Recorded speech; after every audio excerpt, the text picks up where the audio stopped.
अस्सलाम वालेकुम। Live video जो है वो स्टार्ट हो चुकी है। Let me see some of the comments और viewers. Yes, we do have viewers with us, so it is going live. अस्सलाम वालेकुम, क्या हाल है जी आप सबके? उम्मीद है आप सब खैरियत से होंगे और बड़ी ठंड को एंजॉय कर रहे होंगे। पाकिस्तान में ठंड जो है वो कम अरसे के लिए पड़ना स्टार्ट हुई है, तो इसके बाद से ऐसा ही होता है। 1-2 महीने के लिए ठंड आती है और उसमें भी सब सर्दी सर्दी कर रहे होते हैं। लेकिन जो सीएसएस के एस्पिरेंट्स हैं उनके लिए ये ठंड जो है कुछ और लम्हात को याद करने का मौका होता है, क्योंकि आपके जो सारे पेपर्स होते हैं वो फरवरी में होते हैं। तो हमेशा जो सीएसएस के एस्पिरेंट्स हैं वो ठंड सही तरह से एंजॉय नहीं कर पाते, बल्कि उनको यही याद आ रहा होता है कि जी 1 महीना रह गया और 2 महीना रह गया और 1.5 महीना रह गया। तो मुझे याद है जब तक मेरे सीएसएस के पेपर्स हो रहे होते थे तो कभी जनवरी के महीने और दिसंबर के महीने में पता ही नहीं चलता था कि वक्त कब गुजर गया, क्योंकि रिवीजन चल रही होती थी और रिवीजन के दौरान जो है वो सुबह होती है और शाम होती है और समझ ही नहीं आती। हाँ जी, ज्वाइन करते जाए सब लोग। तो मैं फिर इंशाल्लाह ताला सेशन जो है वो बाकायदा स्टार्ट करते हैं आपके साथ। थोड़ी सी बातें करेंगे दिल की भी, और जो स्टूडेंट सिस्टम सीएसएस की तैयारी कर रहे हैं, फरवरी में पेपर देने जा रहे हैं, उनकी थोड़ी सी हिम्मत बनवाएंगे। जो स्टूडेंट्स रिलक्टेंट हैं स्पेशल सीएसएस के बारे में जाने के लिए, क्वेश्चंस हैं उनके पास बहुत सारे, उनके आंसर्स करेंगे। डोंट लीव द सेशन, ठीक है? Stay till the end. इंशाल्लाह ताला बहुत सारी चीज़ें आपको सीखने को मिलेंगी, होपफुली इंशाल्लाह ताला। और कल चाह रही थी मैं सेशन करती, लेकिन कुछ मजबूरी की वजह से आज जो है वो सेशन करना पड़ रहा है। तो ठीक है, स्टूडेंट्स हमें ज्वाइन करते जा रहे हैं साथ साथ, तो इट्स अ गुड थिंग कि हमारे साथ जो है काफ़ी व्यूवर्स हैं माशाल्लाह से। अच्छा जी, तो वो जो सारे के सारे एस्पायरेंट्स हैं जो कि अभी तैयारी कर रहे हैं और पेपर देने वाले हैं, उनको मैं कहना चाहूँगी कि अगर आपकी अभी तक तैयारी ख़त्म होके रिवीजन स्टार्ट होके एक दफ़ा हो नहीं गई तो आप काफ़ी पीछे हैं। क्योंकि मैं हार्ड रियलिटीज़ की बात करती हूँ। देखें, आप किसी भी अकेडमी में जाते हैं तो वो आपको मोस्टली कहते हैं कि जी आप आ जाएं तो आप माशाल्लाह से दिसंबर के महीने में तैयारी करके जनवरी के महीना छोड़ के फरवरी में टॉप कर सकते हैं। ऐसे नहीं होता, ठीक है? मोस्टली जो स्टूडेंट्स हैं उनको कम से कम टाइम दरकार होता है, 1 साल जितना। लेकिन कम से कम भी आपको 6 मंथ्स रिक्वायर्ड होते हैं, क्योंकि सीएसएस जो है उसको उसमें सिर्फ और सिर्फ आपकी आपका चेक नहीं होता है, नॉलेज चेक नहीं होता है, बल्कि आपको बहुत सारे नए सब्जेक्ट्स ऑप्ट करने पड़ते हैं। जैसे मैं आपको पहले बताया कि अगर आपके पास माशाल्लाह से अच्छी डिग्री है और आप लाइक हैं और आपकी इंग्लिश में बड़ी अच्छी कमांड है, आपकी साइंस भी तैयार है, आप कैसे देखिए, बड़े अच्छी एग्जांपल दें तो आपकी इस्लामियात भी बड़ी अच्छी है, ठीक है? ऐसे पे बहुत अच्छा लिख लेते हैं, बचपन से आप क्रिएटिव राइटिंग कर रहे हैं, ये सारे काम अगर आपको आते हैं, फिर भी मैं ये कहना चाहूंगी कि आप के जो ऑप्शनल सब्जेक्ट्स हैं वो आपके तैयार नहीं हुए होते, ठीक है? तो at least you need 2 to 3 months to prepare your optionals, क्योंकि ऑप्शनल्स वो सब्जेक्ट होते हैं जो हमने पहले कभी नहीं पढ़े होते। मोस्टली ऐसे होता है, क्योंकि अगर मैं for example I am student of political science, और तो फिर मुझे पोलिटिकल साइंस तो मैं ऑप्ट कर सकती हूँ, चलो मुझे कॉन्स्टिट्यूशनल लॉ में भी हेल्प हो जाएगी पॉलिटिकल साइंस से कि मैं कोई लॉ उठा लूँ। लेकिन जो जेंडर स्टडीज है या वो वाला ग्रुप है या लैंग्वेजेस वाला ग्रुप है, ये सारे वो सब्जेक्ट है जो आपने पहली दफा पढ़ने हैं, ठीक है? तो कोई मुझे ये नहीं कह सकता कि जी मैं पंजाबी मैंने 2 हफ्ते में तैयार कर ली। अगर आप बहुत अच्छी पंजाबी बोलते हैं तब भी आपको पंजाबी की नज़में और जो सारे के सारे हैं वो याद करने के लिए टाइम दरकार होता है। तो ये ये तो पहली बात ये होगी कि नॉर्मल सीएसएस की तैयारी के लिए आपको अच्छे से प्रिपेयर होना पड़ता है, और एटलीस्ट दिसंबर में आपको रिवीजन कर चुकी होनी चाहिए। अब आप थोड़े से रिलैक्स होने चाहिए। मॉक्स देना बहुत ज़रूरी है। मैं इसलिए नहीं कह रही, किसी भी एकेडमी में जाएं, किसी भी एकेडमी में जाएं, मॉक्स ज़रूर दें। मॉक्स का मतलब ये नहीं है कि आपने वो पेपर चेक करवाने हैं और आपके अगर आपको मॉक्स में पास हो गए तो बल्ले बल्ले, और अब मॉक्स में फेल हो गए तो आप जो है वो पेपर नहीं दे सकते। द थिंग इज, मॉक्स आपको सिर्फ और सिर्फ प्रैक्टिस करवाते हैं 3 घंटे बैठ के एक क्वेश्चन को अटेम्प्ट करने की। जब भी कोई स्टूडेंट मॉक एग्जाम दे के आता है तो उसको पता चल जाता है, खुद पता चल जाता है कि मेरी तैयारी कहाँ पर लाई कर रही है। ठीक है, होता ही है कि स्टूडेंट एज ए स्टूडेंट या एज एस्पायरेंट हम क्या करते हैं, हम तैयारी करते हैं तो हम लिखने पे तवज्जो कम देते हैं। हम मोस्टली जो तवज्जो देते हैं वो क्या होता है, याद करने पे या समझने में या सीखने में। दिस इज गुड, लेकिन याद रखिए सीएसएस का जो पहला एग्जाम है रिटन, वो हमेशा आपकी राइटिंग का एग्जाम है। बहुत सारे अच्छे स्टूडेंट हैं जो बहुत अच्छा बोल सकते हैं, जो बहुत अच्छा पढ़ा सकते हैं, लेकिन जब उनकी राइटिंग स्किल्स की बात आती है, आई माई सेल्फ जो है मैं उसको इसी लिस्ट में इंक्लूड करती हूँ कि रिटन जो होती हैं क्वालिटीज अच्छी होती हैं लेकिन उसको पॉलिश नहीं किया जाता। और उसका रीजन क्या होता है कि हम फ्रीक्वेंटली प्रैक्टिस नहीं करते। तो याद रखें प्रैक्टिस किए बिना आप पेपर में जा रहे हैं तो you are mocking yourself. तो मॉक एग्जाम का पहला काम तो हमने ये देख लिया कि आप पेपर में जाते हैं और आपके सामने एक अननोन पेपर आता है, तो जो वो एक फियर और एंजाइटी होती है एकदम से पेपर देखने की, वो कम हो जाती है। ठीक है, यानी कि आपको पता होता है कि 3 घंटे का पेपर है, मेरे सामने ये 4 क्वेश्चन है, मैंने इसको अटेम्प्ट करना है और इसी टाइम में अटेम्प्ट करना है। थोड़ी सी टाइम मैनेजमेंट भी समझ आती है। हो सकता है आप मॉक में 4 के बजाय 3 क्वेश्चन अटेम्प्ट करके आए, आपको चौथा क्वेश्चन अटेम्प्ट ही ना हो, तो that's how you will realize कि हाँ अब मैंने क्योंकि टाइम मैनेजमेंट ठीक नहीं की मॉक एग्जाम में, तो इन द असल एग्जाम में जाके मुझे हर क्वेश्चन को इतने मिनट्स देने हैं और इतने मिनट्स के बाद मेरे क्वेश्चन छोड़ देना है। समझ रहे हैं बात की? तो ये चीजें बड़ी काउंट करती हैं। अभी तो हमें ये लगता है, अभी तो आपको लगेगा कि मॉक एग्जाम से कोई फायदा नहीं है, लेकिन फायदा किस तरीके से होता है कि आप साइकोलॉजिकली अपने आप को रेडी कर लेते हैं पेपर में जाने के लिए। इसी तरह जब आपके पास ऐसे के 10 टॉपिक्स आते हैं, अब वो कोई भी टॉपिक है, इट इज हाईली अनलाइकली कि उन सारे टॉपिक्स में से कोई टॉपिक जो है आपके पेपर में अपेयर हो जाएगा। ठीक है, लेकिन इट इज मोस्ट लाइकली कि इसी तरह के क्वेश्चन अननोन आपके पास टॉपिक्स ऑफ ऐसे आएंगे और आपने उन्हीं ऐसे में से कोई टॉपिक अटेम्प्ट करना है। तो होता क्या है, स्टूडेंट्स जो है वो फेयर से निकल आते हैं। आर यू विद मी सो फार? समझ आ रही है सबको बात की? आई होप आपको मेरी बातें जो है वो अंडरस्टैंड करने में मसला नहीं आ रहा होगा। अच्छा, तो अब आ जाते हैं जो स्पेशल सीएसएस का अरेंज किया गया है। होता यह है कि कुछ स्टूडेंट्स को समझ नहीं पा रहे, हर साल जब सीएसएस की सीट्स अनाउंस होती हैं तो उसका एक ब्रेकडाउन भी दिया जाता है कि इन सारी सीट्स में इतनी सीट्स जो होंगी वो ओपन मेरिट की होंगी। मतलब ये कि जो फॉर एग्जांपल ले लेते हैं, अगर 100 सीट्स हैं तो टॉप 20 जो हैं वो दी जाएंगी टॉप 20 स्टूडेंट्स को, हाँ वो किसी भी सूबे से बिलोंग करता हो। इसको हम ओपन मेरिट बोलते हैं, यानी कि पंजाब से हो, केपी से हो, जीबी से हो, कहीं से भी हो, तो उसको क्या है, उसको प्रेफरेंस दी जाती है कि आप जो है अपने मर्जी का डिपार्टमेंट जो है चूज कर सकते हैं। समझ रहे बात की? अच्छा, फिर आ जाते हैं पंजाब का। सबसे बड़ा कोटा पंजाब का है। तो फॉर एग्जांपल अगर हम उसी एग्जांपल को फॉलो करते हैं तो 100 में से 50 सीट जो है वो, या 40 सीट जो है वो पंजाब को दी जाएंगी।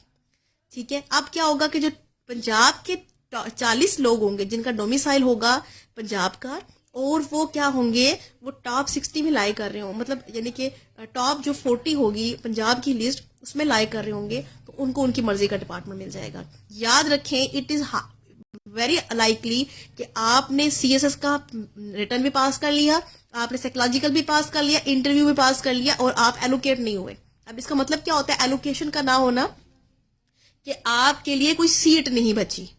फॉर एग्जाम्पल 100 सीटें थी पंजाब में तो आपका नंबर 101 था, तो 101 वाले स्टूडेंट को सीट नहीं मिलती, खा उसने सब कुछ पास कर भी लिया हो। Getting it?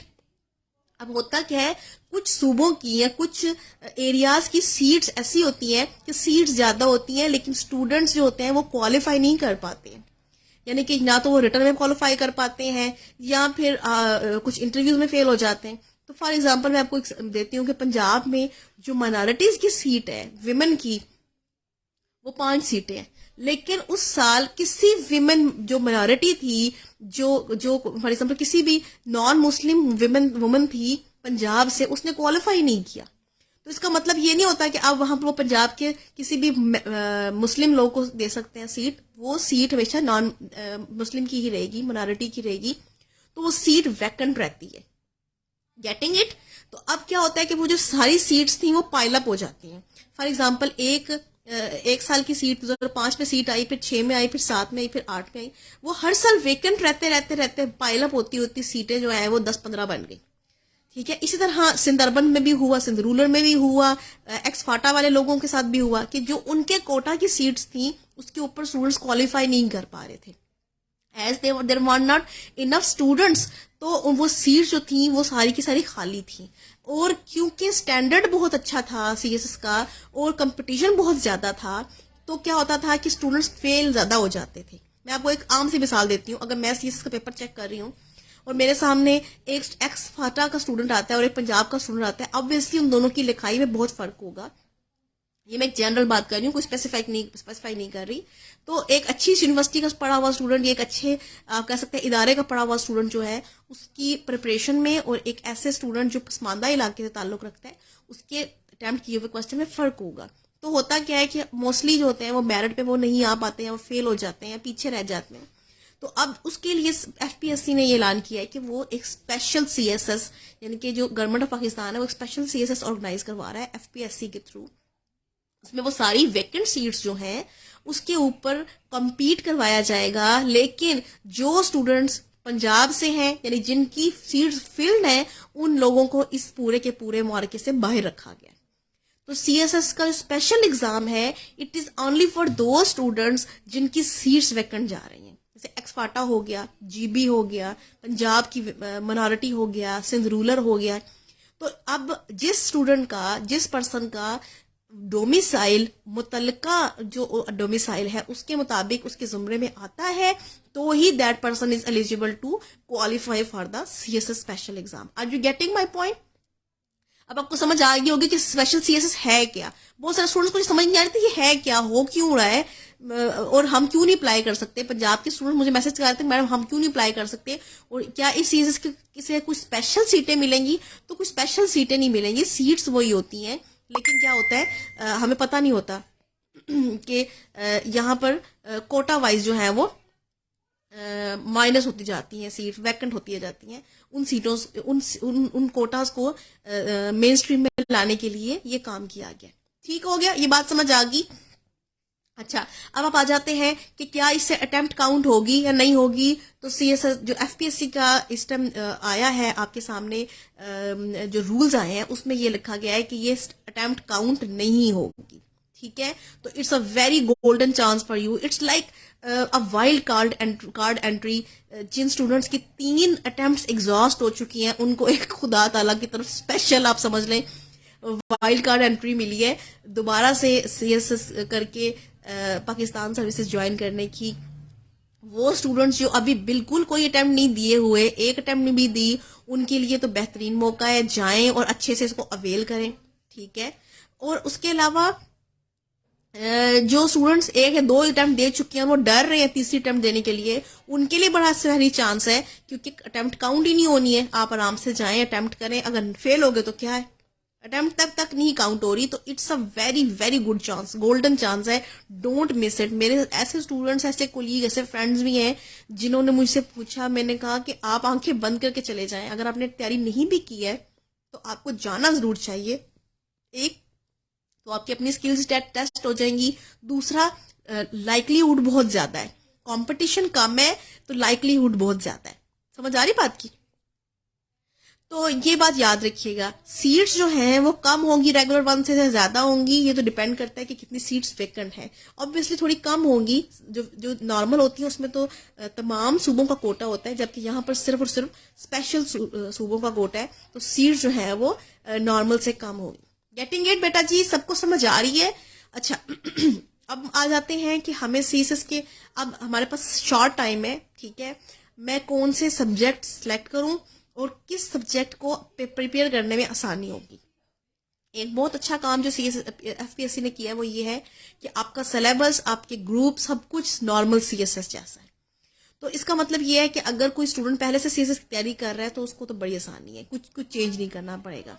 ठीक है, तो लेकिन ऐसे स्टूडेंट्स जिन्होंने पहले कभी प्रिपेयर नहीं किया हुआ या जिन्होंने फर्स्ट टाइम देखा है and they are willing to take the chance, तो उनको मेरी तरफ से ये आप कह सकते हैं रिकमेंडेशंस हैं, ये सजेशन है कि आप इन फॉलोइंग सब्जेक्ट्स को देख लें।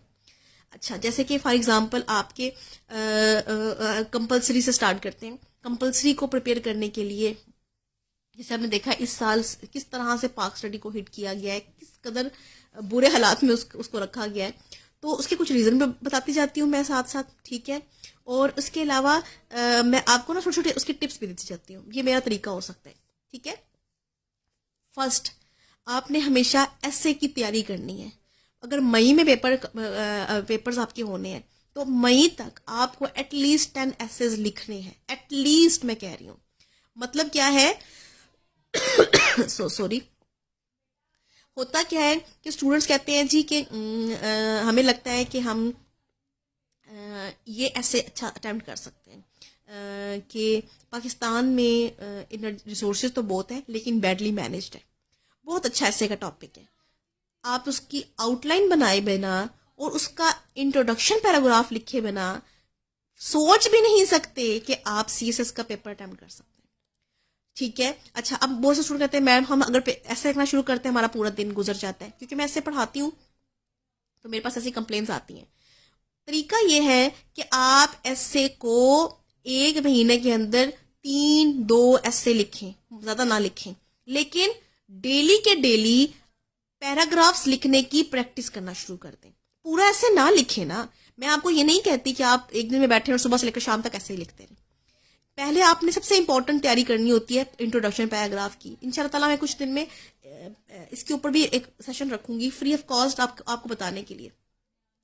ऐसे की तैयारी के लिए सबसे इंपॉर्टेंट चीज ये है कि आपको पैराग्राफिंग आती हो। अगर आपको पैराग्राफिंग नहीं आती है तो बच्चों अपने साथ बेवकूफ़ी ना करें, किसी से जाके सीख लें। यूट्यूब पे मेरी वीडियोस पढ़िए, just search with my names.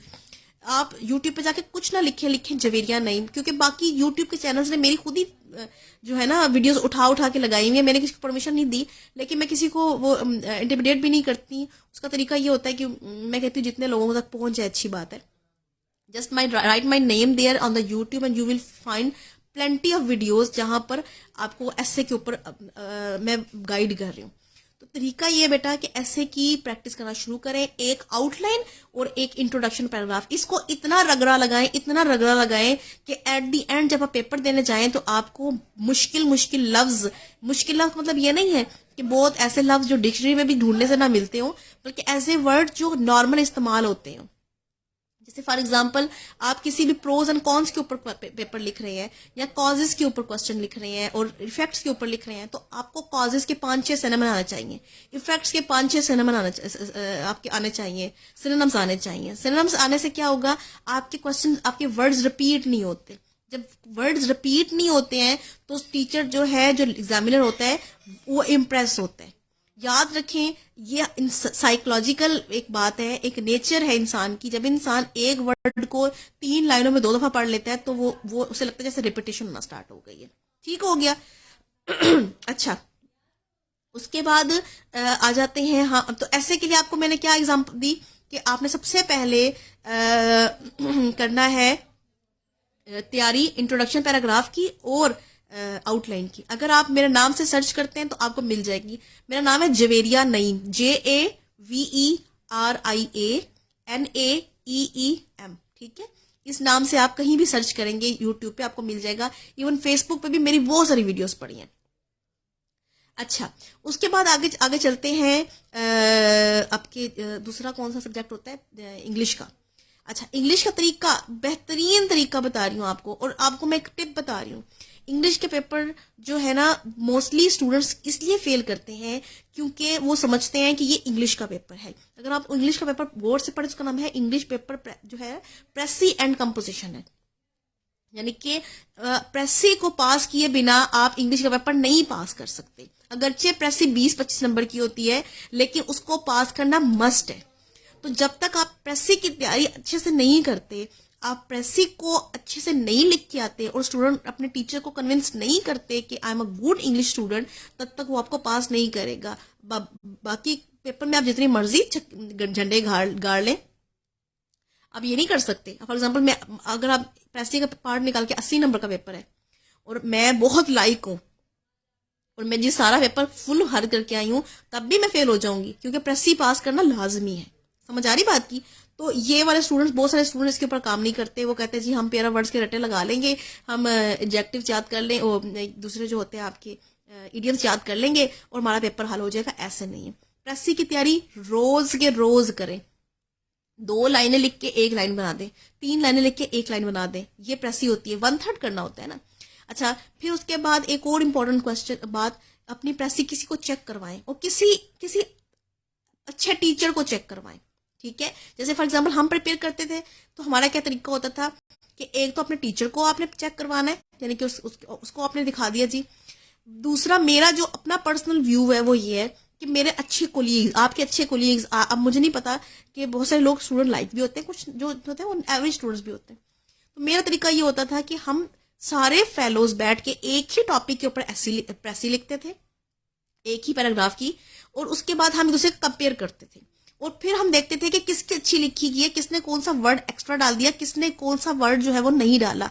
समझ आ रही बात की? तो ये इतना अच्छा तरीका है, इसमें आपके पैसे भी 0 लगते हैं, कोई आपको चेक करने के पैसे भी नहीं देने पड़ते, और क्या होता है कि आपके एक दूसरे के साथ ख्यालात भी जो होते हैं वो एक्सचेंज हो जाते हैं। तो अच्छा सा ग्रुप अगर पकड़ लिया है आपने, उनके साथ आप बैठ के काम कर रहे हैं, यकीन करें बहुत अच्छा आप पास कर सकते हैं सीएसएस। अच्छा जी, अब आ जाते हैं तीसरे पेपर की तरफ, पाकिस्तान अफेयर्स। शदीद टारगेट हो रहा है ये पेपर, और उस पेपर को टारगेट करने का मकसद ये है कि स्टूडेंट्स ने इसको मजाक समझ लिया। पाकिस्तान अफेयर्स को स्टूडेंट्स ये समझते हैं कि शायद हम मुताला पाकिस्तान का पेपर देने जा रहे हैं। याद रखें, ये पाक स्टडी का पेपर नहीं है, पाकिस्तान अफेयर्स का पेपर है। और अब 2016 के बाद ये एनालिटिकल पेपर होता जा रहा है। बार बार मैं ये बात रिपीट करती हूँ, पहले भी कर चुकी हूँ कि प्री पार्टीशन के क्वेश्चंस कम हो गए हैं, करंट क्वेश्चन ज्यादा हो गए हैं। पहले होता था कि 2015 से पहले कि आपका पेपर 2 हिस्सों में डिवाइड होता था, 3 पेपर क्वेश्चन आगे प्री पार्टीशन से, 4 आगे पोस्ट पार्टीशन से, और उस पोस्ट पार्टीशन में भी 1-2 क्वेश्चन जो थे वो जिया के दौर के, भुट्टो के दौर के, यानी कि इस तरह से क्वेश्चन आया करते थे। अब नहीं होता, अब ये होता है कि प्री पार्टीशन का 1 क्वेश्चन आता है मैक्सिमम। वो जो सारे के सारे आपका दौर था मुगलों का, वो उन्होंने माइनस कर दिया, अब के सिर्फ रिफॉर्मर्स रह गए हैं। तहरीके पाकिस्तान का थोड़ा बहुत पार्ट ऐड होने लग गया है अब, हालांकि सिलेबस में नहीं है लेकिन पेपर में क्वेश्चन आ रहा है, और मोस्टली क्वेश्चन करंट आ रहे हैं। यानी कि अगर पाकिस्तान का इस साल कोई इजलास हुआ है जिसमें पाकिस्तान ने शिरकत की है, जैसे 2016 में मुझे याद है जब हम पेपर देने गए तो सबको पता था कि एससीओ का क्वेश्चन आएगा, क्योंकि that year that incident happen कि हमने एससीओ ज्वाइन की थी। इस तरह कोई बड़ा इजलास पाकिस्तान में किसी ऑर्गेनाइजेशन को हो रहा है तो याद रखिए उस पर क्वेश्चन आना बड़ा लाइकली हो रहा है उसका, क्योंकि क्या होता है वो चीज हॉट टॉपिक होता है। Getting my point? तो पाकिस्तान अफेयर्स को इस तरह से प्रिपेयर करें जैसे कि आप करंट अफेयर्स को प्रिपेयर कर रहे हैं, और उसका बेहतरीन तरीका क्या है, आपके अखबार, आप मैगजीन्स पढ़ें। आपको पता है करंट अफेयर्स के हजारों मैगजीन्स आते हैं आप तो एनालिसिस जो देते हैं ना आपके तज्जियाकार होते हैं, अच्छे से वो कॉलम्स लिखते हैं, एडिटोरियल लिखते हैं, तो वो आप लिख के ना वो पढ़ के वो जहन बना लें कि अगर फॉर एग्जांपल पाकिस्तान इस ऑर्गेनाइजेशन को ज्वाइन करता है तो क्या फायदे हैं, हाँ पाकिस्तान को कहाँ नुकसानात हैं, अगर पाकिस्तान इस ऑर्गेनाइजेशन से हटता है तो पाकिस्तान के लिए क्या पॉसिबल प्रोस्पेक्ट्स है, इसके ऊपर क्या आपके हिंड्रेंसेस हैं इस ऑर्गेनाइजेशन को ज्वाइन करने के या ट्रीटी को हटाने की। तो वो क्या है, आपके जहन में एक पूरा का पूरा कम्पैक्ट किस्म का आंसर बन जाता है। और पेपर में प्री पार्टीशन के क्वेश्चंस ना अटेम्प्ट करें, पोस्ट पार्टीशन के क्वेश्चन अटेम्प्ट करें अगर अच्छे नंबर लेने हैं। मेरे अपने एक फ्रेंड है, उसके 72 नंबर है। मैंने उनसे स्पेशल फोन करके पूछा कि आपने पाकिस्तान अफेयर्स में ऐसा क्या किया था, मैं अपने स्टूडेंट्स का शेयर करना चाहती हूँ। तो ही सेड, एक तो मैंने बुक के रेफरेंसेस बहुत दिए, ठीक है, मैं जो बुक पढ़ता हूँ मेरे ज़हन में बात बन जाती है कि इस किताब में इस चीज़ का जिक्र किया गया है। ठीक है, जरूरी नहीं है कि आपने वो एग्जैक्टली वर्ड लिखने होते हैं, लेकिन आप ये बताते हैं कि फलां किताब के अंदर जब ये बात की जा रही थी इस टॉपिक के ऊपर, जैसे हामिद खान की आपको किताब पता है कॉन्स्टिट्यूशनल हिस्ट्री के ऊपर, बड़ी रिच किताब है। तो आप अगर कोई कॉन्स्टिट्यूशनल कॉन्स्टिट्यूशन के ऊपर क्वेश्चन अटेम्प्ट कर रहे हैं या किसी क्राइसिस के ऊपर क्वेश्चन अटेम्प्ट कर रहे हैं, तो हामिद खान की किताब का हवाला देना आपको बाकी स्टूडेंट से क्या करेगा, डिस्टिंग्विश कर देगा। तो उसने मुझे ये कहा कि मैंने ये काम बहुत किया जी भैया, आप इस चीज़ को देखें, अपने स्टूडेंट्स को ये करें कि किताबें पढ़ना शुरू करें और उनके हवाले जनरेट करना शुरू करें। तो ये करंट अफेयर और पाकिस्तान अफेयर की तैयारी आपकी यहीं से होगी, और कोई तरीका नहीं है। अच्छा, कुछ स्टूडेंट्स एकेडमीज हैं, जब आप उनसे करंट अफेयर्स पढ़ने जाएं तो वो क्या करते हैं, वो आपको वो पाकिस्तान और यूएस के जो रिलेशंस हैं वो 1947 से पढ़ाना शुरू कर देते हैं, और फिर पढ़ाते पढ़ाते जब क्लास खत्म होती है तो 2015 या 16 तक पहुंचे होते हैं, और वो कहते हैं जी कि अब इस पे से क्वेश्चन आएगा, लेकिन क्वेश्चन क्या आएगा, 2020 या 22 में से आएगा। तो वो जो सारा सारा पिछला पार्ट है वो आपको सिर्फ बैकग्राउंड देने के लिए होता है, वो तो आप विकीपीडिया पे भी जाके देख सकते हैं, यूट्यूब पे भी जाके देख सकते हैं। जो इंपॉर्टेंट चीज पढ़ने की होती है वो क्या होती है, जो करंट आपके हालात चल रहे होते हैं, जो करंट आपके टाइज हैं, क्या वो ऊपर जा रही है, नीचे जा रही है, स्ट्रांग हो रही है, कमजोर हो रही है, ये इंपॉर्टेंट चीजें होती हैं। लेकिन मोस्टली जो है स्टूडेंट्स इसको इग्नोर करते हैं, उनको लगता है कि हम बहुत अच्छा पढ़ के। अच्छा, मजे की बात है कि एक चीज मैंने ये चीज देखी है, जो यंग एस्पायरेंट्स है, कि उनको लगता है कि हम बहुत अच्छा पढ़ के जा रहे हैं, और फिर वो पेपर में जाके पेपर अटेम्प्ट करके आते हैं, हमने पेपर बहुत अच्छा अटेम्प्ट किया है, लेकिन मैंने उनकी तैयारी को देख के पता चल रहा होता है कि इन्होंने क्वेश्चन अटेम्प्ट नहीं अच्छा किया होगा, इनको आइडिया नहीं है कि अच्छा अटेम्प्ट करने और बुरा अटेम्प्ट करने में क्या फर्क है, क्योंकि उनको अकेडमीज ने बहुत बूस्ट किया होता है कि you are doing very good. ठीक है, ये मैं मोस्ट अकेडमीज की बात कर रही हूँ, सारी नहीं कर रही हूँ, बहुत बहुत सारी अकेडमीज अच्छा काम भी कर रही हैं, मैं उनको बड़ा रिकमेंड भी करती हूँ, बड़ा लाइक भी करती हूँ। लेकिन मैं ये किसी को भी नहीं कहती कि आप 3 महीने अकेडमी लगा के आए तो आप अफलातून बन जाएंगे। 3 महीने अकेडमी लगा के भी आपको 3 महीने पढ़ना पड़ेगा, और खुद पढ़ना पड़ेगा। हाँ जी, आवाज आ रही है, सुन रहे हैं सारे, जाग रहे हैं, जरा कमेंट्स करते जाएं ताकि मुझे आइडिया होता जाए कि students are with me and you are getting some good kind of information. अच्छा जी, अब आ जाते हैं आपके इस्लामियात के पेपर की तरफ। इस्लामियात का पेपर बहुत आसान है, मैं उसके ऊपर कोई कमेंट नहीं करना चाहती। अगर आपको इस्लामियात का पेपर नहीं आता है 16 साल की तालीम के बाद भी, तो मैं उसके ऊपर कोई कमेंट नहीं करूंगी। बेहतरीन तरीका यह है कि आयात और अहादीस के हवाले हर स्टूडेंट ये लिख के आएगा कि नमाज जो है वो कितनवा रुकन है, नमाज जो है वो कब मुसलमानों पे फर्ज हुई, नमाज पढ़ने से क्या फायदे होते हैं। लेकिन कुछ स्टूडेंट्स होंगे, कुछ हजार स्टूडेंट्स होंगे, 1-2 हजार या मैक्सिमम बहुत ज्यादा हो तो 2 हजार होंगे, जो अच्छे पढ़ के गए होंगे या जो पिछले दिया होगा, उनको पता होगा कि हमने सारा का सारा आंसर देना है आयात और अहादीस से। समझ आ रही बात की? अच्छा जी, तो अहादीस जो है, जब आयात का हवाला देते जाएंगे तब आप जो है बेसिकली टीचर की जो है वो आई को कैच करेंगे। और फिर वो उसका तरीका मैंने पहले आपको बता रखा है, फिर बता देती हूँ कि आप black ball point, marker, highlighter कुछ लें, और जहां आप कोई हदीस या आयत को कोट करें तो उसको बहुत नुमाया करें। लेकिन जब टीचर है ना, उसने 10,000 पेपर चेक करने होते हैं, तो वो ऐसे से चेक कर रहे होते हैं, ठीक है, वो बहुत ज्यादा पढ़ नहीं रहे होते। हाँ, जहां उनको नजर आता है कि कोई चीज हाईलाइटेड है, कोई चीज मार्क हुई हुई है, कोई चीज जो है अंडरलाइंड है, तो उसको जरूर पढ़ेंगे। जब आइडिया होगा कि ये तो आयत लिखी हुई है, तो obviously you will get good impression. ठीक है, अच्छा जी, उसके अलावा आप आ जाते हैं ऑप्शनल की तरफ। अच्छा, ऑप्शनल में मैं वो तमाम स्टूडेंट जो जिनका बैकग्राउंड साइंस का है, ठीक है, उनको मैं वैसे पहली बात तो ये होती है कि आप अपना सब्जेक्ट प्रिपेयर करें। लेकिन साइंस के जो सब्जेक्ट्स हैं, फिजिक्स है, केमिस्ट्री है, ये मुश्किल है प्रिपेयर करने में। आप जाके अगर अपनी सिलेबस खोले, एफपीएससी की वेबसाइट पे जाके लिखे, आप सिर्फ गूगल पे लिखे CSS सिलेबस, रिवाइज सिलेबस, आपके पास एक पूरी PDF की फाइल आएगी, कुछ 400-500 आएगी। ठीक है, उसके अंदर ना सारे के सारे पेजेस के लिखे होंगे कि जी फला पेज के ऊपर इस सब्जेक्ट का सिलेबस है। तो आप अपना फॉर एग्जांपल केमिस्ट्री है, फॉर एग्जांपल आपने पढ़ी हुई, आप खोले और जाके देखेंगे केमिस्ट्री जो है वो किस पेज पे है, उसके सिलेबस पे जाएं, उसका सिलेबस पढ़ें। क्या आपको वो सिलेबस आता है? क्या आपने वो पढ़ रखा है? Very good. अच्छा, उसके बाद जब दूसरा काम क्या करना है आपने? दूसरा काम आपने ये करना है कि केमिस्ट्री लिखे, पास्ट पेपर CSS केमिस्ट्री। आपके पास कम से कम 10 पेपर आ जाएंगे। पेपर खोलें, पेपर पढ़ें, क्या आपको पेपर आता है? आप उसका आंसर दे सकते हैं? If yes, very good, if no, don't go for it.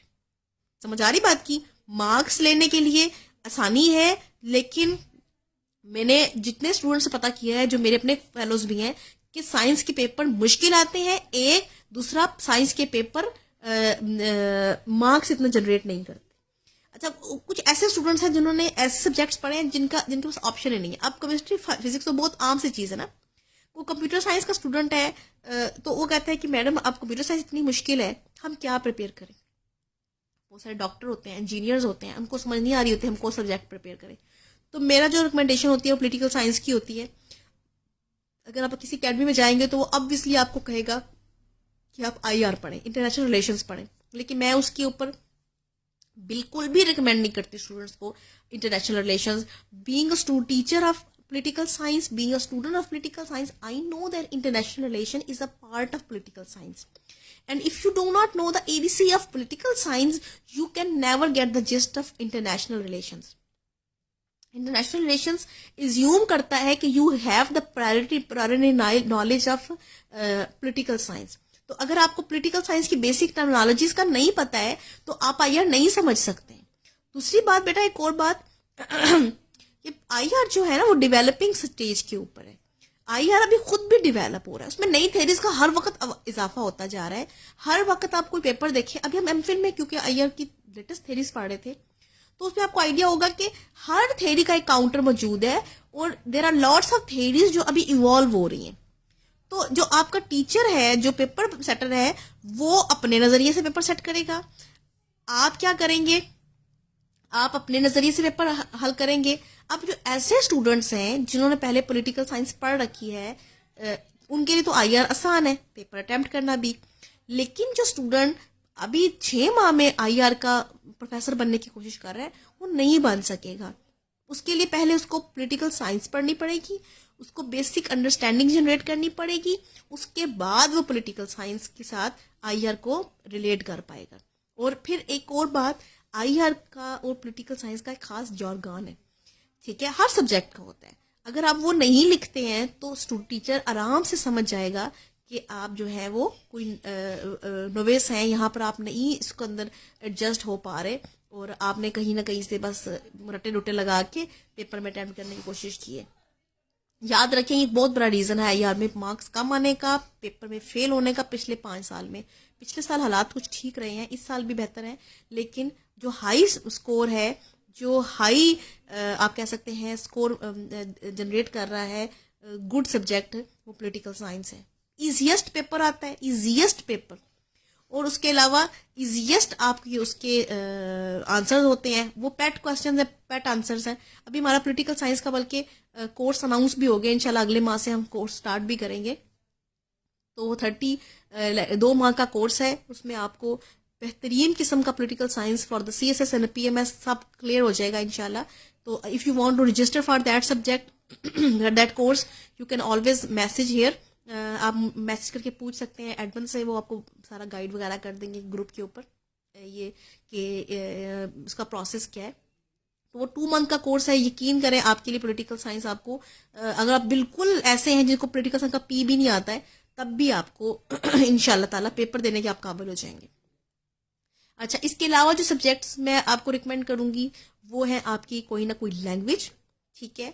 For example अगर आप सिंधी बोलते हैं, पश्तो बोलते हैं, अरबी आती है, पर्शियन आती है, इसी तरह आपको पंजाबी आती है, प्लीज प्लीज जरूर जरूर जाए इसकी तरफ, ठीक है।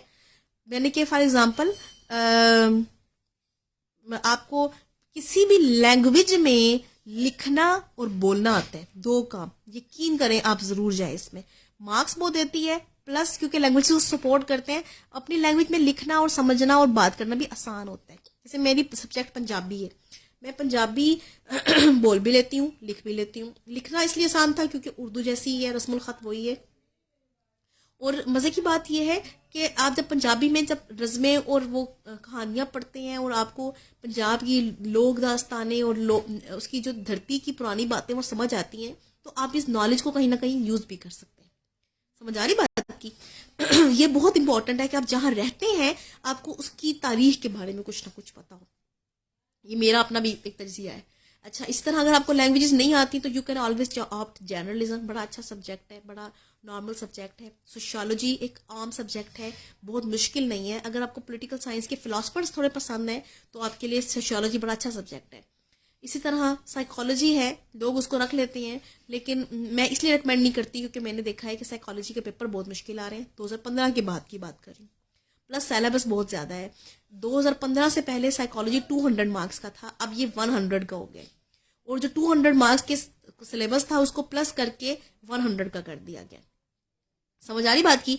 तो इसलिए मैं रिकमेंड नहीं करती साइकोलॉजी को। मेरे अपनी स्टूडेंट है, अपनी फ्रेंड है सॉरी, उन्होंने अभी एमफिल कंप्लीट किया है, तो उन्होंने मुझे कहा था कि जुया मुझे लगता है कि साइकोलॉजी जो है वो टफ पेपर बन रहा है। इवन एमफिल के स्टूडेंट्स के लिए हमें भी थोड़ा सा प्रॉब्लम होती है क्योंकि वो आर्टिकल बेस्ड क्वेश्चन स्टार्ट हो जाता है। समझ आ रही बात की? सॉरी।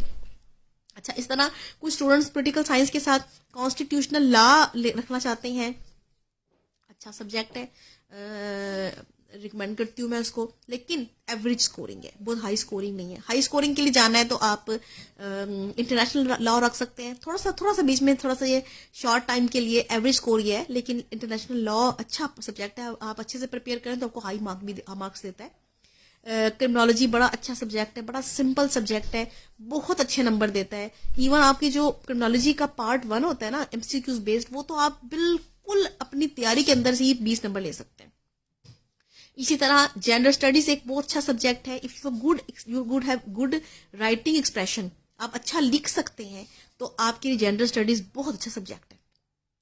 अच्छा जी, इस तरह आप एक और सब्जेक्ट है हिस्ट्री ऑफ यूएसए, मैं जरूर आपको रिकमेंड करूंगी कि आप हिस्ट्री ऑफ यूएसए पढ़ें एज कम्पेयर टू अगर आप ये कहते हैं कि जी मैं पाकिस्तान हिस्ट्री पढ़ लेता हूँ या मैं यूरोपियन हिस्ट्री पढ़ लेता हूँ। प्लीज ये सुसाइड बम नहीं अपने ऊपर गिराने। जो पाकिस्तान हिस्ट्री है वो कितनी लंबी है और इतनी बोरिंग है कि उसके मार्क्स भी बोरिंग है। उसके अलावा जो आपकी हिस्ट्री ऑफ यूएसए है वो बहुत आसान है, और यकीन करें once you get to know the history of USA आपको बड़ा लगन भी होगा, मजा भी आएगा, आपको मजा भी आएगा। प्लस एक ग्रेट वर्ड पावर के बनने के और सारे जो प्रोसेस है वो सारा का सारा देखना और पढ़ना, it was a great adventure for me. तो मैं ये आपको रिकमेंड करूंगी। यूरोपियन हिस्ट्री में ना नाम बहुत मुश्किल है, आपको पता है यूरोपियंस के नाम बहुत डिफिकल्ट होते हैं प्रोनाउंस करना, फ्रेंच जो स्पेशली है उनको देखना बहुत मुश्किल है। अब आ जाते हैं हम आपके क्वेश्चंस की तरफ। मैं आपके क्वेश्चंस अब लूंगी, जितने जितने लोगों के आंसर्स मैं कर सकती हूँ इंशाल्लाह ताला कोशिश करूंगी। ये जो सेशन है ये यही रहेगा, इसको मैं डिलीट नहीं करूंगी, तो you can always share it with your friends. ठीक है, मैं आपके आपसे देख लूँ, मैसेजेस देख लूँ। हाँ जी जी। अच्छा जी, how to prepare general knowledge for PMS. General knowledge for PMS के लिए आपने जनरल नॉलेज की 2-4 किताबें पकड़ लेनी है, उसको रट्टे मारना शुरू कर देने हैं, और फिर उसके बाद आपने ये करना है कि आपने जो भी एमसीक्यू पढ़ा है उस एमसीक्यू के साथ के 4-5 एमसीक्यू पकड़ लें। मैं आपको आज फार्मूला बताती हूँ। देखिए मेरा लेक्चर का मेरे इस साल कुछ 7 से 8 टेस्ट पास हुए हैं जनरल नॉलेज के। Lecture economics for FPSC, for PPSC, lecture political science for FPSC and in PPSC, inland revenue custom officer. इसी तरह आपका मेरा पेट्रोल ऑफिसर, उसका टेस्ट पास हुआ है अभी, उसका वो भी आ रहा है, गुजरा है मेरा, क्या कहते हैं उसका, सॉरी इनलैंड का डिस्क्रिप्टिव गुजरा है। इसी तरह मेरा एक और टेस्ट पास हुआ है जिसको हम बोलते हैं सीनियर ऑडिटर, उसके अंदर भी जनरल नॉलेज है। अब ये सारी की सारी तैयारी मैंने कैसे की है, इसका सिंपल तरीका ये होता है कि आपने एक एमसीक्यू पढ़ा कि पाकिस्तान जो था उसने ज्वाइन की थी आपकी जो थी कोई ऑर्गेनाइजेशन, वो इस साल ज्वाइन की थी, ठीक है, एसईओ कर लेते हैं। आपने उस एमसीक्यू को टाइप करना है और उस इवेंट से रिलेटेड 2-3 चीजें और पढ़ लेनी है। पाकिस्तान ने जब ज्वाइन की थी तो उस साल सेशन कहाँ हुआ था, समझ आ रही बात की। इसी तरह जब पाकिस्तान ने ज्वाइन की थी तो उसके साथ किसने और ज्वाइन की थी। इस तरीके से क्या होता है बेटा कि आपको एमसीक्यू के बजाय उस इवेंट की मालूमात मिल जाती है, और जब आपको इवेंट की मालूमात मिल जाती है तो फिर फायदा क्या हो जाता है, उससे आपको और एमसीक्यूज प्रिपेयर हो जाते हैं। समझ आ रही बात की।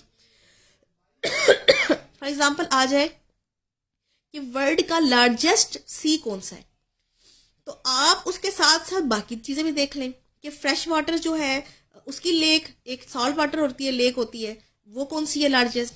अच्छा, इस तरह आप देख लें कि ओशन कौन से हैं। अगर डीपेस्ट पॉइंट आ जाए तो आप हाईएस्ट पॉइंट देख लें, हाईएस्ट पॉइंट लिखा हो तो डीपेस्ट पॉइंट देख लें। इसे कहते हैं अपनी नॉलेज गैदर करना। और एक और चीज़ मैं आपको बता दूं, किताबों के रट्टे लगाने से आप एक हद तक नॉलेज जनरेट कर सकते हैं, लेकिन जब आप चीज़ों को समझ के पढ़ते हैं तो आपका जो नॉलेज है वो गैदर होता है, फिर स्टोर होता है। मैं आपको मिसाल देती हूँ, जब मैंने 2017 में सीएसएस का इम्तिहान दिया तो आप हैरान होंगे कि उसके 2017 में मेरा सीएसएस का इम्तिहान था, और फरवरी छोड़ के मार्च में, शायद 28 फरवरी को, हाँ एग्जैक्टली 22 फरवरी को मेरा लास्ट पेपर था, और 28 फरवरी को मेरा एमओडी का पेपर था, and I got 150 marks in that paper, MoD के 200 में से। और आप मानेंगे नहीं, उसका सिंपल तरीका ये है कि मैंने सीएसएस की तैयारी इतनी अच्छी की हुई थी कि मुझे चीज़ें प्रिपेयर्ड थी, मैंने कुछ नहीं पढ़ा था पेपर से पहले, एंड आई गॉट 150। तरीका क्या है, क्योंकि नॉलेज गैदर किया हुआ था, स्टोर किया हुआ था, that's why it was used, और बहुत अच्छे मार्क्स आ गए। ठीक है, तो यही तरीका है आपको प्रिपेयर करने का। अली रजा चांदी साहब कह रहे हैं what is strategy for political science, join my session, believe me you will feel so differently. जिस तरह से मैं आपसे बात कर रही हूँ, मैं इसी तरीके से पढ़ाती हूँ, मैं इससे भी ज़्यादा अच्छे तरीके से डिलीवर करने की कोशिश करती हूँ, स्पेशली टू द बिगिनर्स, और स्लाइड्स के साथ पढ़ाती हूँ, रिकॉर्डेड सेशन भी देती हूँ, ऑनलाइन भी पढ़ाती हूँ, आपको रीडिंग मटेरियल देती हूँ, स्लाइड्स देती हूँ। You will feel very differently after that session. 2 months बाद आप कहेंगे कि मैडम हमने एक नई चीज़ हमने अपने सीखी है। आप कुछ ना भी करें, आप सीएसएस ना भी पास कर सकें, आप पॉलिटिकल साइंस कभी नहीं भूलेंगे मेरी पढ़ाई हुई। अच्छा जी, हजूर बख्श कह रहे हैं हम पॉलिटिकल साइंस के सिलेक्टिव टॉपिक्स करने हैं, सारे फिलोसफर्स और सारे कॉन्स्टिट्यूशन करने हैं। सिलेक्टिव टॉपिक्स करने हैं, लेकिन 70 से 80% सिलेक्टिव, ये नहीं कि 50-50 कर लिया। जैसे मैं अपने स्टूडेंट्स को पढ़ाती हूँ तो मैं क्या करती हूँ, मैं इनको जॉन रॉल्स भी पढ़ाती हूँ हालांकि जॉन रॉल्स अपेयर नहीं हुआ, मैं पढ़ाती हूँ। मुझे लगता है कि उसको पढ़ाने से स्टूडेंट्स के कॉन्सेप्ट्स बड़े अच्छे क्लियर होते हैं। समझ आ रही बात की। इसी तरह कुछ और ऐसे फिलोसफर्स हैं जो बहुत ज़्यादा नहीं आते हैं, जैसे मिल्स है, उसका 1-2 क्वेश्चन आए हैं अभी तक, जर्मी बेंथम है, लेकिन मैं सारे सब्जेक्ट्स में सारे स्टूडेंट्स अपने स्टूडेंट्स को पढ़ाती हूँ। हाँ, कुछ ऐसे फिलोसफर्स हैं जो बिल्कुल फिलोसफर्स हैं, पॉलिटिकल फिलोसफर्स ही नहीं है, वो बिल्कुल फिलोसफर्स हैं, उनको आप छोड़ सकते हैं, वो सिलेक्टिव कॉन्स्टिट्यूशन कर सकते हैं। अच्छा जी, फिर एक और स्टूडेंट पूछ रहे हैं कि आप बीएससी के बाद अटेम्प्ट कर सकते हैं। बिल्कुल कर सकते हैं, लेकिन कभी ना करें। बीएससी के बाद आपके पास इतना नॉलेज नहीं होता बेटा कि आप करें। हाँ, अगर आपने बीएस ऑनर्स किया हुआ 4 साल वाला और आपने तैयारी अच्छी की है तो फिर बेहतर है। अगर बीएससी 2 ईयर्स वाला आपने किया हुआ है तो फिर मैं नहीं रिकमेंड करूंगी सरदार शावेज कह रहे हैं हम स्टडिंग इन 11th क्लास। बेटा 11th क्लास के अंदर आपको सीएसएस के बारे में दिमाग लगाने की जरूरत नहीं है, अपनी पढ़ाई पे तवज्जो दो। सीएसएस को अभी से हवा ना बनाओ, सीएसएस की पूरी जिंदगी पड़ी है हवा बनाने के लिए। ठीक है, अभी आप अपने अच्छे ग्रेड लो, अच्छे से आगे डिग्री लो, जो डिग्री आपको पसंद हो, जिसमें आपका एप्टीट्यूड हो, फिर उसके बाद जब सब कुछ कर लोगे फिर सीएसएस के बारे में सोचना। अच्छा जी, और कोई क्या कह रहा है, वो पता नहीं कहाँ चला गया। कितना पढ़ना चाहिए एक दिन में, डिपेंड ऑन योर कैपेबिलिटी, आप कितना पढ़ सकते हैं एक दिन के अंदर। कुछ लोग जो है बहुत कम टॉपिक के टाइम के अंदर ज़्यादा पढ़ लेते हैं, कुछ बहुत ज़्यादा टाइम के अंदर कम पढ़ सकते हैं। तो मैं ये रिकमेंड करती हूँ कि 7 से 8 घंटे जो है ना वो तमीज़ वाले 8 घंटे, यानी कि वो वाले नहीं कि आप मोबाइल इस्तेमाल किया और साथ किताब खोली हुई, फिर फेसबुक चेक की, फिर किताब खोली, फिर यूट्यूब पे कुछ देख लिया। यानी कि तमीज़ वाले अगर 7-8 घंटे आप देते हैं रोज़ तो आपको 4-5 महीने लग जाते हैं तमीज़ से करके। अच्छा जी, लुकमान तनोली साहब कह रहे हैं एमए पॉलिटिकल साइंस प्राइवेट कर सकते हैं। आप हैरान होंगे कि मैंने पॉलिटिकल साइंस में मास्टर्स किया प्राइवेट, और मैंने पंजाब यूनिवर्सिटी में मेरिट पे दाखिला लिया है एमफिल में। अब मेरे टीचर्स भी इंप्रेस होते हैं इस बात से, वो कहते हैं कि आपने हमें यकीन, मैंने कि मेरे साथ वो स्टूडेंट्स बैठे हैं जिन्होंने पंजाब यूनिवर्सिटी से ही मास्टर्स किया है और उनका मेरिट मेरे से कम है एज कम्पेयर टू माइन। होता क्या है, सब आपने अच्छे तरीके से पढ़ाओ, अच्छे तरीके से पढ़ाओ, समझाओ। और मैं अब एमफिल कर रही हूँ पंजाब यूनिवर्सिटी से, और मेरी लेक्चर की अभी पॉलिटिकल साइंस में भी हो गई है, और उसमें सिविक्स में भी जो है उसमें तो फाइनल सिलेक्शन हो गई है मेरी, बल्कि अभी ज्वाइनिंग भी है अगले महीने इंशाल्लाह ताला कॉलेज में। तो इट्स ऑल अबाउट कि आप कितना अच्छा पढ़ते हैं, ठीक है। How to manage time, being job इन घर के काम, that's your responsibility, that's your problem to solve, that's not mind. General science and ability, how to prepare. General science तो प्रिपेयर करना बड़ा आसान काम है, एबिलिटी पे थोड़ा सा प्रॉब्लम होती है। मैं सोच रही हूँ कुछ दिन तक मैं भी इंशाल्लाह ताला एबिलिटी के ऊपर स्टूडेंट्स को पढ़ाऊंगी। मेरी एबिलिटी बहुत अच्छी है, जो मैथ्स का पार्ट होता है, मैं आपको थोड़े ट्रिक्स वगैरह सिखाऊंगी। तो लेकिन फिर देखते हैं कि एबिलिटी का तरीका ये होता है कि टीचर के बिना नहीं पढ़ी जाती। बहुत सारे स्टूडेंट्स हैं मेरे अपने, बहुत सारे स्टूडेंट्स हैं, फ्रेंड्स हैं, उनको नहीं आता एबिलिटी करना, बड़े बेचारे रोते ही रहते हैं लेकिन मुश्किल काम है, आई नो। जिन स्टूडेंट्स को नहीं आती ना, दिमाग नहीं चलता, उनके लिए मुश्किल है। ओके जी, न्यूज़पेपर रीडिंग। न्यूज़पेपर भाई कोई भी ले लो, न्यूज़पेपर का क्या टेंशन है, इंग्लिश का न्यूज़पेपर कोई भी ले लो सारे अच्छे होते हैं। Thank you for conducting this online session. Salman साहब कह रहे हैं बहुत शुक्रिया आपका फॉर अप्रिशिएटिंग। पाक एमसीक्यूज बहुत अच्छे हैं। सवेरा अफरीदी, पाकिस्तान अफेयर्स के लिए जो पाकिस्तान एमसीक्यूज हैं, इसकी वेबसाइट काफ़ी अच्छी है। इंग्लिश इंप्रूव कैसे करें ये फिर किस दिन बात करेंगे। अभी आप बिजनेस ऐड लूँ, कौन से सब्जेक्ट लेने चाहिए। बिजनेस ऐड वालों के लिए सब्जेक्ट होते ही कोई नहीं बेचारों के पास। एक 100 नंबर का सब्जेक्ट होता है बिजनेस एडमिनिस्ट्रेशन का, उसके अलावा होता कोई नहीं है। तो मैंने पहले आपको कहा है जिनके पास सब्जेक्ट्स नहीं है, पॉलिटिकल साइंस को प्रिपेयर करें। Political science is a very good subject, आपको ना बेसिक नॉलेज भी आ जाता है। सिर्फ ये नहीं होता कि पॉलिटिकल साइंस आपने पढ़ लिया, अच्छे नंबर आ गए। मोहिबुल अरगज़ई, देखिए मेरी बात सुने, मैं डिस्करेज नहीं करना चाह रही, लेकिन सीधी सी बात है कि देखिए आपको बेहतर पता है ना। मैं आपसे कहूँ कि मैं आपका अपना घर कैसे चलाऊं तो आप मुझे नहीं बता सकेंगे, क्योंकि आपको नहीं पता कि मेरे घर में कौन कौन रहता है। तो अगर आपने जॉब करनी है तो एक जॉब का टाइम रखें, उसके बाद आप टाइम अपना जो एक्स्ट्रा टाइम है, अगर घूमने फिरने का टाइम है, फ्रेंड्स का टाइम है, टीवी का टाइम है, वो सारे माइनस करें और आप इसके अंदर लगे। टाइम मैनेजमेंट तो हर स्टूडेंट, हर बंदे का अपना मसला होता है, हर बंदे का अपनी प्रॉब्लम होता है अच्छा जी, बहुत ज़्यादा हो गए हैं क्वेश्चंस। मैं अब बंद कर रही हूँ सेशन, क्योंकि बहुत लेट होता जा रहा है। तो इंशाल्लाह ताला आपके बाकी क्वेश्चन जो है कल परसों फिर आंसर कर देंगे, ठीक है। और दूसरी बात ये बेटा कि इस सेशन को अपने फ्रेंड्स के साथ शेयर करें। होपफुली इंशाल्लाह ताला आपको और बातें समझ आएंगी। You can always find me with my group. उसका सिंपल सा नाम है learn Juveria Naeem with learn political science with Juveria Naeem. मैं आपको उसका लिंक भी डिस्क्रिप्शन में दूंगी, आप वो भी ज्वाइन करें।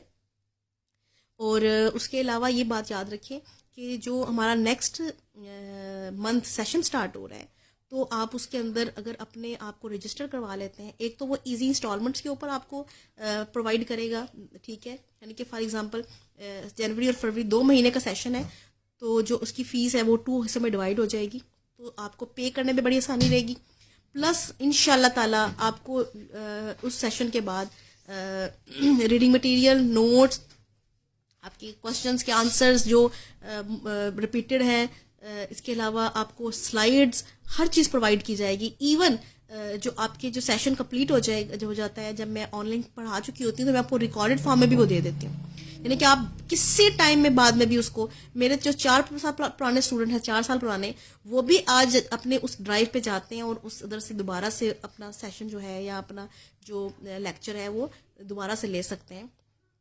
तो बड़ा आसान है। मेरा व्हाट्सएप ग्रुप भी है, लेकिन मैं कहीं एक्टिव नहीं हूँ। I am so sorry to all of you. मेरा यूट्यूब का चैनल भी नहीं है, मेरा कोई नहीं है, मैं व्हाट्सएप ग्रुप नहीं है, क्योंकि द थिंग इज कि I am very busy in my life. तो मेरा अपना थीसिस का कोर्स वर्क थीसिस चल रहा है, कोर्स वर्क तो ख़त्म हो गया। तो ये ग्रुप है, इनके साथ जो एडमिन्स हैं उनके साथ मेरा अच्छा रब्ता है। तो उन्होंने मुझे कहा कि मैम आप यहाँ पर आके ये काम जो है सेशन दे दें, तो मैंने उनके इस तरह से दिया है सेशन। जो हमारी क्लासेस होंगी वो इंशाल्लाह जूम पे होंगी, ठीक है। बाकी सारी की सारी डिटेल जो है वो एडमिन से आप ले सकते हैं, ठीक है। जनवरी के पहले वीक या सेकंड वीक तक हम ये सेशन स्टार्ट कर देंगे। You are most welcome to join the session. हम 1-2 डेमो लेक्चर भी देंगे फ्री में, आप उसको भी ज्वाइन करें। आप अगर आपको अच्छा लगता है तो you can pay the fee half in the advance and half the late, half in the next month, so it will be convenient for you. क्योंकि मैं फीस इसलिए रखती हूँ कि जो फ्री टाइमर्स हैं या जो होता है फ्री राइडर्स, उनके लिए उनको माइनस कर दिया जाए और सीरियस जो स्टूडेंट्स हैं वो आगे आए, ठीक है जी। दुआओं में याद रखिए अपनी टीचर को। इंशाल्लाह ताला आपसे फिर मुलाकात होगी दोबारा से सेशन के साथ। डेमो लेक्चर्स लेके आएंगे पॉलिटिकल साइंस के हम। होपफुली आपने आज अच्छा सीखा होगा, होपफुली आपने आज कुछ अच्छा समझा होगा, और अगर आपने अच्छा समझा है तो मुझे अपनी दुआ में याद रखिए। अपना अपने घर वालों का ख्याल रखिए। शब खैर और अल्लाह हाफिज़।